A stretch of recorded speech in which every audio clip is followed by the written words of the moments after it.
लिबनानी मज़ाहमती तंजीम Hezbollah ने Beirut की फ़ज़ा से गुजरने वाले इजरायली तैयारे पर मिसाइल दाग दिया है। पहली बार हिजबुल्लाह ने ज़मीन से फ़ज़ा में मार करने वाला मिसाइल इस्तेमाल किया है।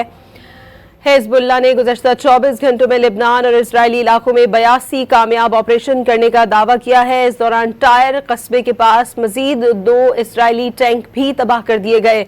हिजबुल्लाह ने इजरायली फौजियों को भी निशाना बनाने का दावा किया है। इस दौरान शदीद झड़पों की इत्तलात भी मौसूल हो रही हैं। आपको ये बताएं कि कतारा कस्बे में 5 किलोमीटर तक इजरायली फौजियों को निशाना बनाने का दावा किया गया है। मटियारा कस्बे में हिजबुल्लाह और इजरायली फौजियों में शदीद झड़पों की इत्तलात सामने आई हैं।